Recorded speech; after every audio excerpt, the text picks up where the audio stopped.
talked to their IT guy,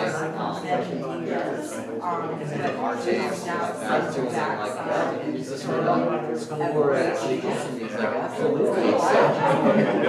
So it's set up really nice. It's a huge AV hall. Do they have a yeah, they do. It's a room size. There's multiple cameras, like presentation area and stuff like that. But they have somewhere to want to use for the community too, so. Are you rolling? Oh,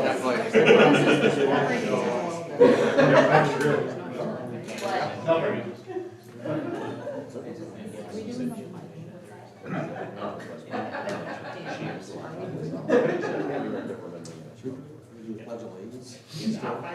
Just call it in order. Pledge allegiance or just call it in order?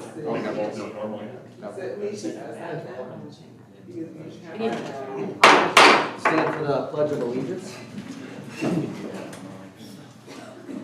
I pledge allegiance to the flag of the United States of America and to the republic for which it stands, one nation, under God, indivisible, with liberty and justice for all. All right. Welcome this evening. We have a joint meeting with the Lennox City Council and the Lennox School Board, so thanks for joining us tonight. I'm going to call this meeting to order. We'll call the school board meeting to order as well. All right, we don't have a super formal agenda tonight, folks. This is just to meet the requirements of state law as of July 1st. Every year we have to go through as governing bodies the open meeting laws of the state. So I've got a short presentation. You've got that in your packets along with the pamphlet from the South Dakota Attorney General's office on conducting the public's business in public. So this is a pamphlet that's updated usually every year. It has been updated for 2025 to include any new references. So if there's any questions throughout, go ahead and ask. I can't guarantee that I'll always have the answer. I might have to follow up on some of them. But you know, most of this is pretty straightforward stuff. So we'll go ahead and get started. Thank you, Nate, for putting this together. Yeah, this is great. You know, and we've got park board members here. We've got library board members here.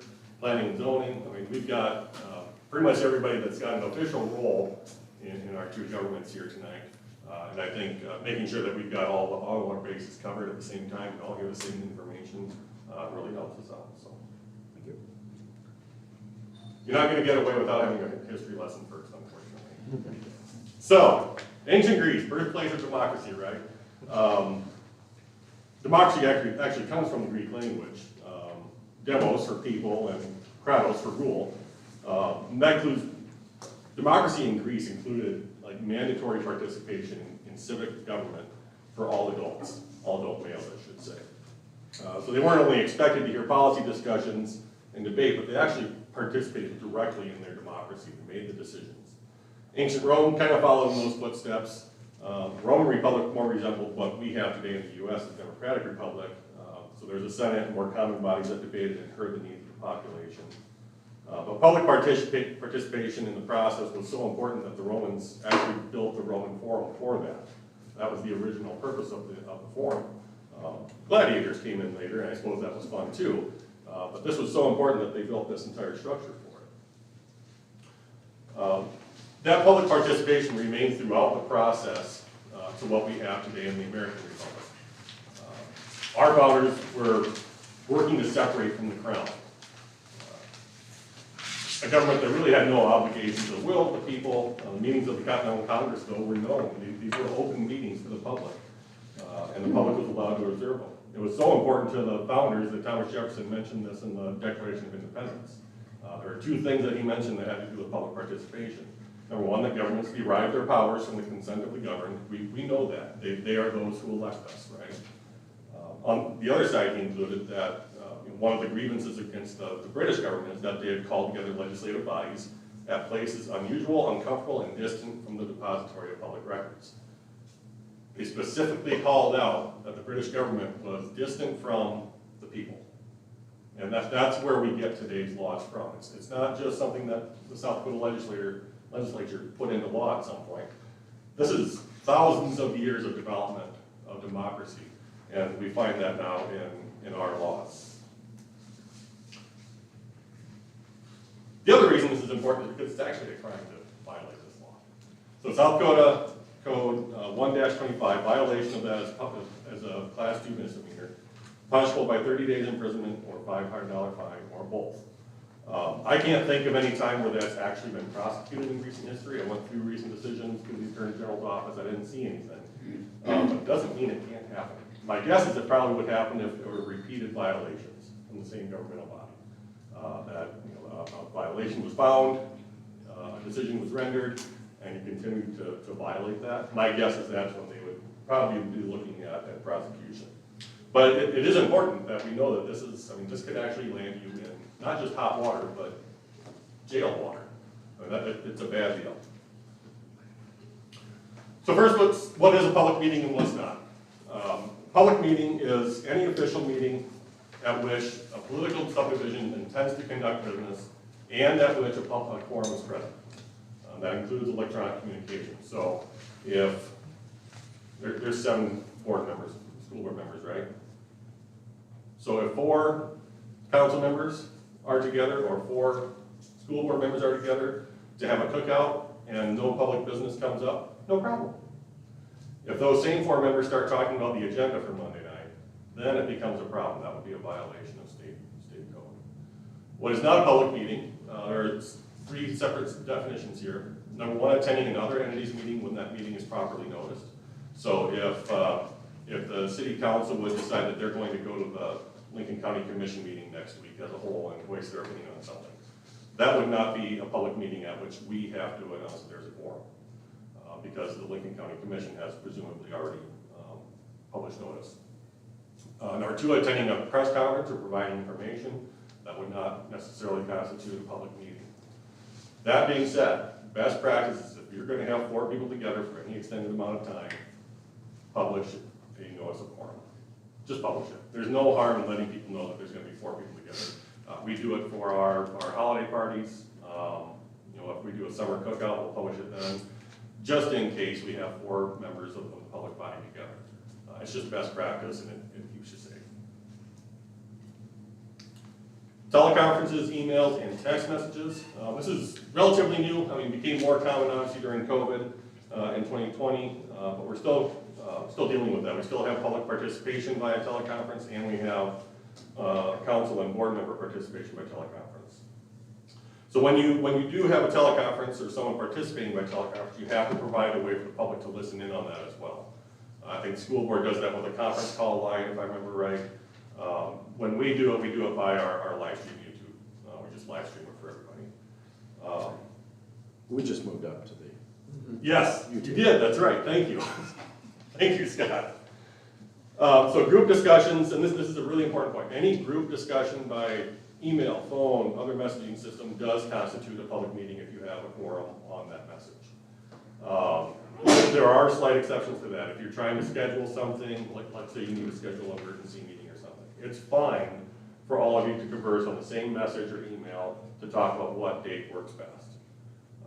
So long as you're not going into what the agenda items will be, or discussing who's going to vote one way or another on said agenda item. If 3 of you decide you want to discuss an item on an agenda, or something that was on the last agenda, or some other piece of business, that's fine. In fact, that's pretty normal, whether you're trying to figure out where somebody sits on an issue or where somebody might vote on an issue. That's fine. I would encourage you to do it one by one, just to stay on the safe side. That's just part of the political process. When you've got a quorum, that's when it becomes a problem. Let's see here. It's also okay to send information to the full group. So, when I'll send out a weekly briefing, for example, and that's fine. Everybody gets it. There's no discussion afterwards. It's just, here's the information, do with it as you please. There may be other messages that we have to send out. I'll just start the message with, please do not respond to this email or this text message. Makes it clear from the start, if you start responding to this, it might be a violation of state law. And if that happens, then we have to report it to the city attorney, who has to report it to the state's attorney.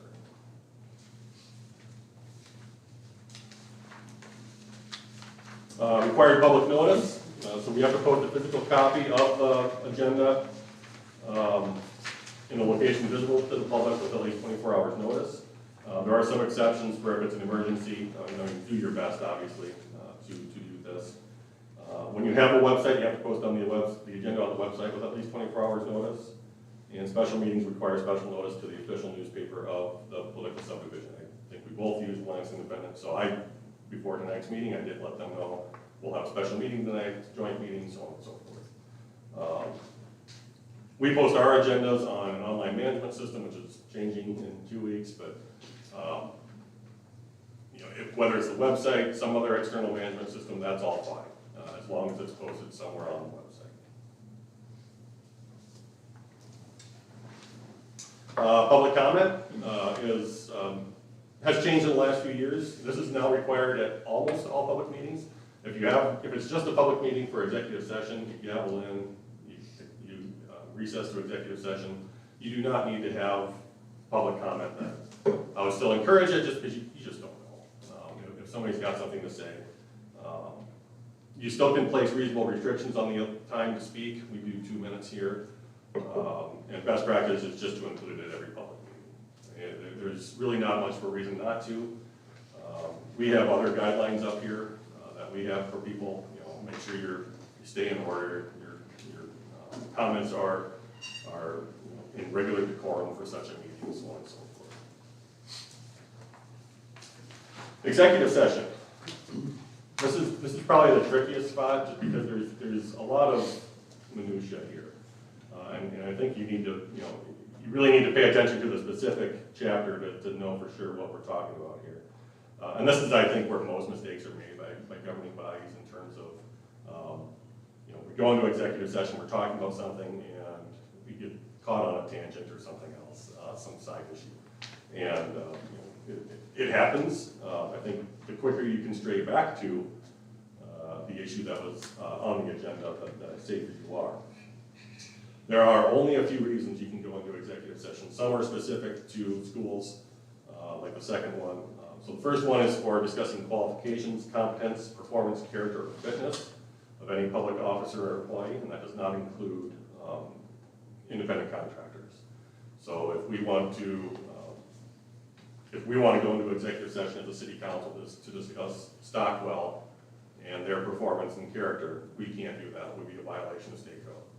If we want to do that to discuss, sorry, Tyson, you're going to take the ball on this one. If we want to do that to discuss Tyson, that's perfectly acceptable, so long as it sticks to performance, character, competence, qualifications, so on and so forth. Second one is specific to schools, expulsion, suspension, discipline, assignment of or the educational program of a student, or eligibility for activities.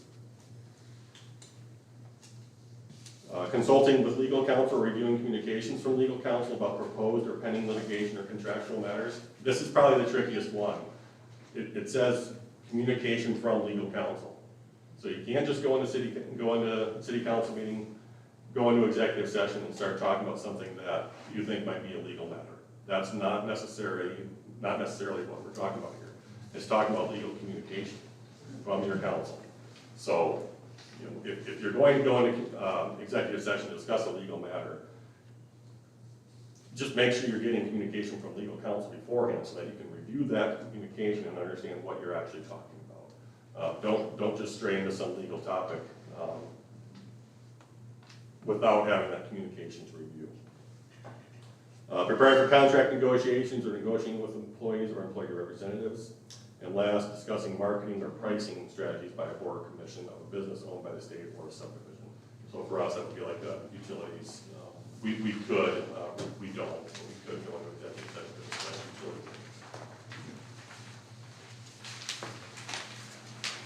utilities. Last but not least, this one's pretty broad, but it applies more to public safety or building safety. So if you're discussing building security, cybersecurity, blueprints, infrastructure records, emergency management response plans, those kinds of things, that's all protected by executive session. You do not need to disclose what your emergency response plan is for an active shooter, for example. You do not need to disclose what your triage plan is for a mass casualty event.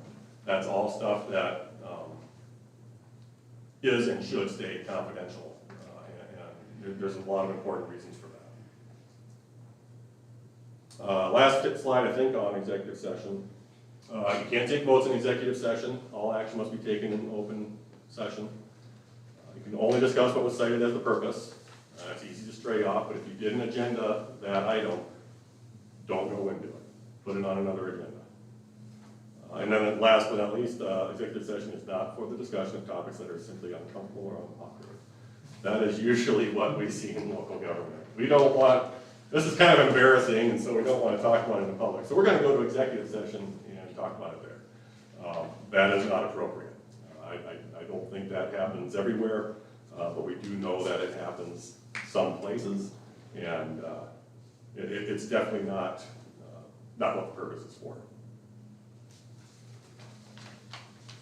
Packets, materials related to an agenda item and distributed to the members of the governing body have to be made available to the public, whether on the website or at the official office, at least 24 hours in advance. So if I'm putting something on the agenda, it has to be available to the public, whatever materials I put on that agenda item. Whatever it might be. If it's executive session stuff, that of course is exempt. We put that in a locked section of our website. But everything else, if it's being discussed openly and in the public, it needs to be made available. Best practice, if it pertains to an agenda item, not an executive session, just go ahead and provide it. There's no harm in just providing the information. Open Meetings Commission is who investigates open meetings law violations. This is a commission appointed by the Attorney General. It consists of 5 attorneys. There weren't any meetings between December 2020 and November of 2024. None. The commission never met. It was just inactive. When Attorney General Jackley was sworn in, he made it a priority again. The commission met twice in 24, and so far twice in 25. And they've actually issued opinions already as well. So they are very active. I anticipate that that's going to continue whether Attorney General Jackley remains in that position and moves on to something else. They've made this a pretty high priority. So they hear the complaints of possible violations of the state's open meeting laws. If you go to their website, it contains a long list of their findings, and it can be kind of interesting to read through. Maybe a little bit embarrassing as well to see what some local governments have tried to get away with. It's not just a slap on the wrist. Remember that this is an actual crime. You can actually be charged with a Class 2 misdemeanor for this. So I've got 3 scenarios here that are actually on the Attorney General's website, findings that are available there. We're going to go through it, just discuss them, and decide whether or not this is a violation or not. So in Roberts County, Jerry Steinley with Watertown Public Opinion filed a complaint with the Covington County State's Attorney's Office. Roberts County Commissioners were invited to the Dakota Sioux Casino. Believing that they were only touring the casino, they did not post an agenda or otherwise comply with the open meeting law. Our tribal leadership asked the county commissioners to discuss endorsing the tribal government's proposal to increase casino operations. Violation or not a violation? Yes. Why? So they're discussing matters that should have been, with a quorum, that should have been disclosed. Had the tribal government posted the agenda, would it have been a violation? It is. If the tribal would have? That's a trick question. Yeah, they're a sovereign nation, so they'd be out of it. Bingo. Yeah. So it still would have been a violation even if they posted because it's a sovereign nation. They don't. Sure. Yeah. Doesn't say whether they had a quorum, but I think we can assume. Yeah, they were all there. Okay. Yeah, every last one of them. How, like in that situation, as like, say like our council was invited to go tour the Lewis and Clark, and we didn't disclose it for whatever reason. And somebody asked us a question, what's the proper way to handle that situation? Just a no comment? I would just bluntly say, because we have a quorum here, we can't discuss this Yeah. right now. You know, we'd be happy to at some point in the future, but we can't because we have a quorum present. Yeah. Next one was City of Tripp. This complaint was filed at Hutchinson County State's Attorney's Office by Joseph Jackson, former employee of the City of Tripp. Complaint alleged several violations involving the Tripp City Council, including failure to post agendas, keep proper minutes, and make minutes publicly available. The city failed to post agendas for several meetings and held an executive session for a personnel matter and made an official decision while still in executive session. Slam dunk. Slam dunk. No, don't do that. That's a bad idea. Yeah, it seems that they violated every single one of them. And so again, this is a public reprimand that was issued to the city of Trip. Same thing happened with Roberts County, it was a public reprimand. Doesn't have the force of law or of sending you to jail or finding you or charging you with a crime, but it's pretty embarrassing. I mean, it's going to come published in a local paper, it's going to make the state news, so on and so forth. Last one, City of Watertown. Watertown Public Opinion filed this complaint with the state's attorney's office. It alleged that the city finance committee conducted a meeting without providing any notice to the public or posting any agenda. Oral presentations were heard in 2007. Is their finance committee similar to ours where it's a minority? It would be. It wouldn't be a quorum? It would not be a quorum. But we would still have to post a regular Right. committee meeting, Right. so I'm sure there's a reason for that. So I would say, yeah, it's probably a violation. Anybody else? Was there discussion or just presentations heard, or does that matter? Yeah, there would have been, I mean, it was a finance committee meeting, it was, if I remember, it's sort of a budget session or a pre-budget session. Is it because the committee, the whole committee was there? It was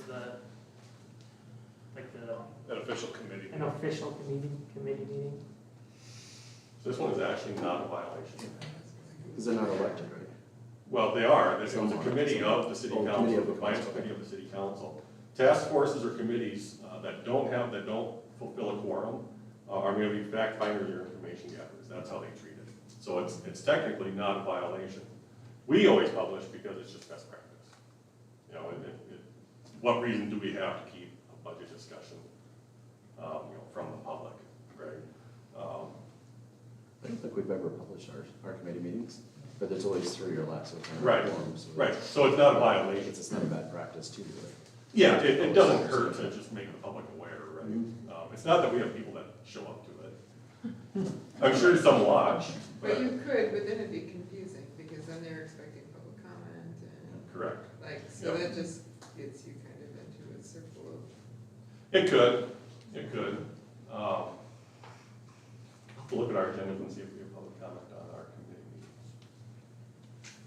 I think we do. I know we do with park board, planning and zoning, and do we do with library board, What's that? public comment? No, but I have it written down here that we should maybe add it. And technically, those are, park board, planning and zoning, library board, you're not governing bodies. Okay, you're advisory committees, for the most part. Planning and zoning is a little bit different because you have a quasi judicial role. So it's fairly important that you follow a strict standard, and maintain some consistency in how you run those meetings. But for governing bodies, that's who this is really aimed at, so. Questions, comments? Good. Concludes our annual obligation to take us out.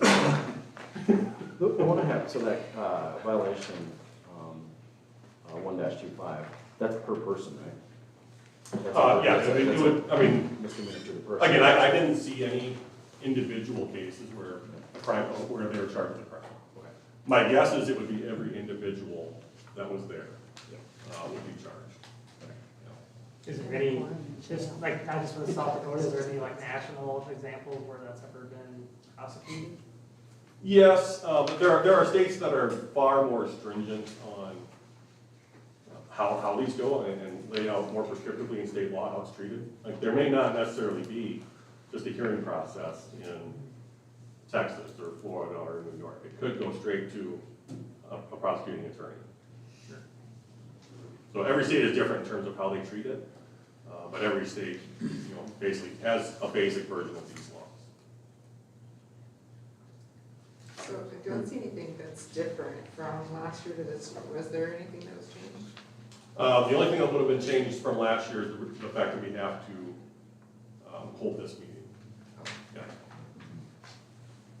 2 years ago, I think is when they added the requirement that public comment be at every meeting, 2 or 3 years ago.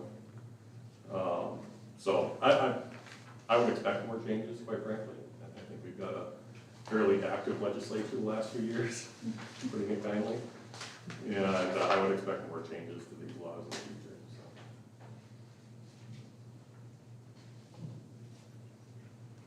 That's good. All right, Adjourn? fantastic. I don't know if you want to take a motion to adjourn. Yeah, we'll just do that. I'll take a motion to adjourn. So, School board motion to adjourn? Second. All right, we're adjourned. thank you.